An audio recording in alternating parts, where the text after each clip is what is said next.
8.1. If you just joined us, it's time for Business Express 981. And we're streaming live on YouTube. Please send messages through WhatsApp 0809 444 That's 0809 444 Remember that hashtag Business Express 981. All right, all right. How's it going? Hey, I'm fine, man. There's plenty news to discuss today. What and what? Good morning, Lagos. Look, currency, bonds, debt, power. Anyway, Chinedu from Afro Investors with us. Chinedu, good Welcome. morning to you. Yeah, good morning. Thanks for having me. All right, welcome. Huh. Chinedu, where do we begin? I really want to do this currency thing. Lagos, how are you guys doing? Are you ready for this? Okay, so let's combine these two stories real quick. Bloomberg reported that Angola has dropped their currency trading band for the Kwanza. The Kwanza is Angola's currency. Angola is just like us, oil exporting country. In fact, I know the second biggest oil exporter in Africa. Yes, exactly. Yes. So they're second after us. Angola yesterday, they basically tapped out. It's like a wrestling move. Basically, the markets had been squeezing them, and they just did that thing where they tapped their hands. We can't do this again. Furious, they say, look, why not? So yeah, and I think the Kwanza is down 20% this year. So let's combine that with Nigeria. Nairametrics is now reporting that, in fact, according to CBN data, Chinedu, that the CBN reserves have dropped from 45 billion in July to 40 billion as at this month, I believe, as at September. So let's merge the story. Chinedu, how much longer can the Central Bank of Nigeria continue to keep up this wrestling with the trading ban for the naira? Well, what do you think? What do you think about what's happening in Angola? Yes. So, so the issue of our external reserves dropping has been a burning issue since. I mean, when you consider our current account deficit that was released some months back, which has put significant pressure on our currency. But then the CBN has sufficient reserves. $40 is still a lot. The CBN governor came out sometimes last month to say that they won't devalue until the reserve thresholds get around $30 billion. And so our reserves has basically been supported by favorable oil price, which around $60. But the question of how soon will the CBN come under intense pressure to devalue? We think the CBN will continue to support the naira to the end of the year, considering that outlook for oil still remains around current levels, $60 per barrel. So we don't see that in the short term, like within the next 6 months, having significant pressure on our currency. But then the ability of the CBN to continue. So we know that the CBN has implemented a couple of policies in recent times to conserve FX. But then the question remains, how sustainable is that? That is the question. Yeah. There has been issues of the president the CBN not wanting to devalue the naira because of the effect it could have on the lower class, the lower income class in Nigeria. Yes, but then with the rate at which our reserves has been depleted at around $1.1 billion almost every month. $1 billion. It's really alarming. $1 billion per month. How much longer do you have firepower to defend this thing? You don't. You can only go on for so long. Well, okay. Look, by the way, let me just read the headline in Nairametrics in case you guys want to read. Nigeria's external reserves plunged to $40.03 billion as devaluation concerns brew. So they added that one on their own. But it's a clear and present danger because if it continues to drop, he said what did you just say? He said 30 billion. Yeah, $30 billion. So at this rate, that's that's 10 billion away. So that's another 10 months. That's like June next year or something.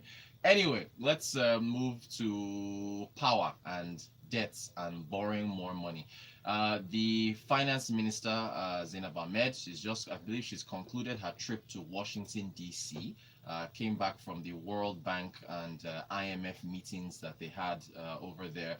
And she has said that she announced that the World Bank has approved a $3 billion loan for us, Chinedu. And I understand this loan is supposed to be going towards the power sector. Help us out. What are they using this $3 billion that they've collected for? Okay, so based on guidance from the Ministry of Finance, they intend to use it to finance to finance the gap between the actual tariffs that are currently paid by consumers and the cost reflective tariffs that are needed to operate profitably across the value chain.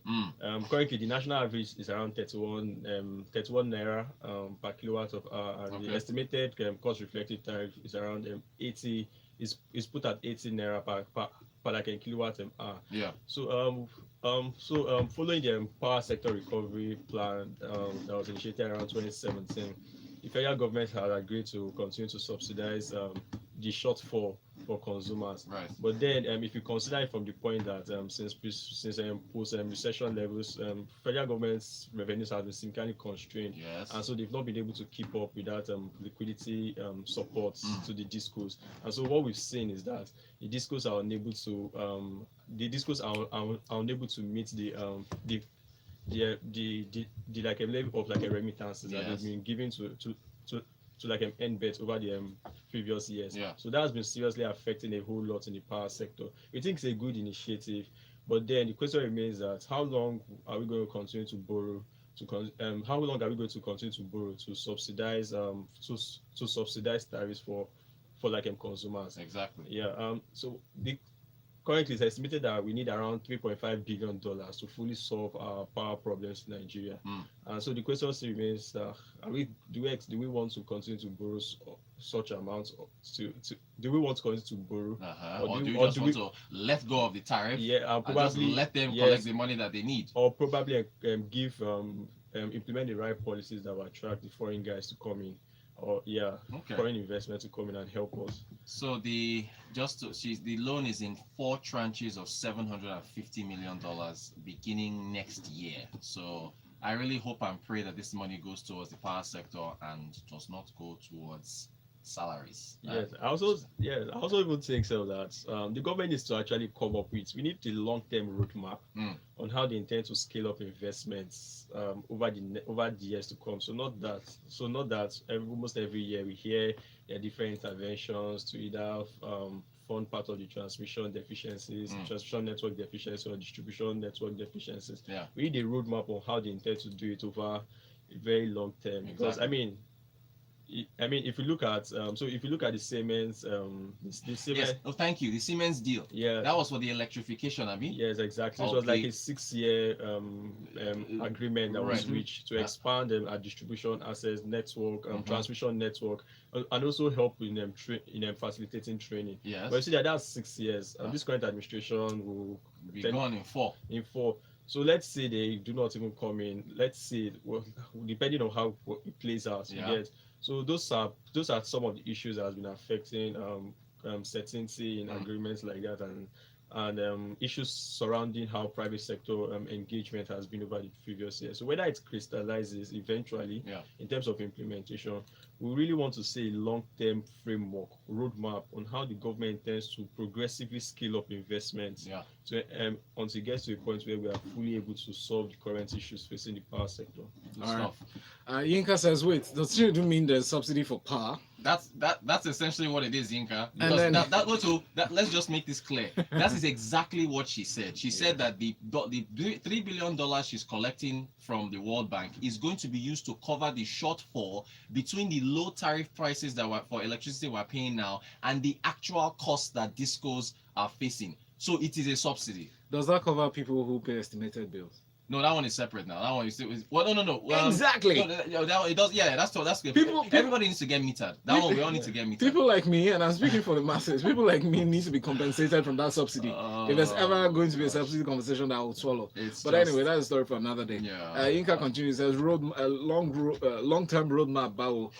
Should be a person we know where they go now. Yinka, why are you so harsh, Yinka? Oh, boy. I like Shani's question. Shani's like, I still don't understand how defending the naira affects the devaluation of the currency.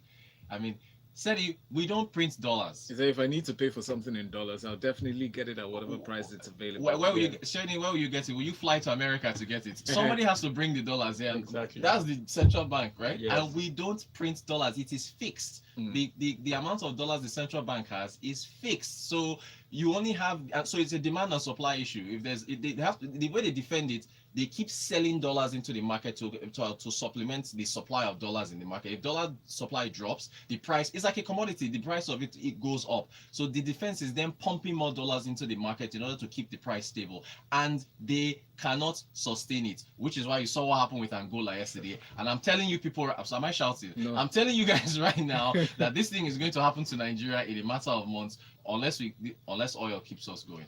Okay, so Tunde says I listen to Business Express every day. Tunde, to your question, right? Ah, It he takes says- effect from the 1st of November, not today, not yeah, I now. know. Tunde, that's the economics of radio. Those ads keep us going. What else are we talking about? Okay, more messages. More Okay. messages. Benga Kamu says, are the discos not making any money? I'm wondering, we continue to pour money into that sector. Chinedu, the disco's making money. That's So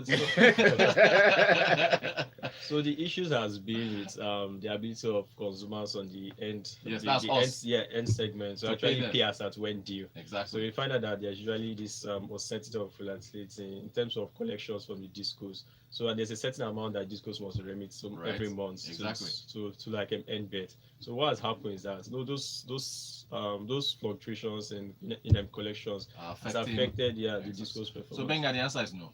They're not making money. Frank says, hi guys, I think the conversation now should be how to hedge the risk of devaluation instead of trying to ascertain whether it will happen. Inflation has eroded enough of our purchasing power. This development does not sound good at all. Good point, Frank. Frank, everybody else, the little money you have here and there, buy dollars here and there, put it away, and prepare yourselves. Again, this is all speculation. No? I'm not saying a devaluation will happen. It's just that if you look at where things are going, Just prepare yourself. that's all I'm saying. Ibrahim says, I would rather we increase power tariff to get premium power supply like an estate on the mainland. My brother. Yeah. And I'm borrowing, especially since our debt service is already high. That's a better revenue raising strategy than stamp duty on POS or excess charge deposit Good charges. point, Ibrahim. But then Chinedu, to Ibrahim's point, Yeah. government announced that people will riot or they will shout. So if you this jack is up. just that for an average Nigeria. I mean, Yeah. if you consider that a lot of people are retreating to the poverty gap, Yes. we've seen. So to an average Nigeria, can they afford it? to double Yeah. your power. It's Can they afford it? So Man, it's Steve says- I wouldn't want to be the government, though. It's a tough place. Yeah, Tough it's place really to be tough right now. place. Steve Walkocha thinks discos sell power to gross loss. Well, they make And- losses now. Of course, they're making Yep. losses. Yeah. Kewe, Kewa yeah. says I use prepaid meter. Ikeja Electric are trying a little now. They give us light now compared to before, but I think they can do better. That's a good point. People have been praising Ikeja Comparatively, Electrics. yes. so I the think other- IE does other better than discos. EKDC. Right.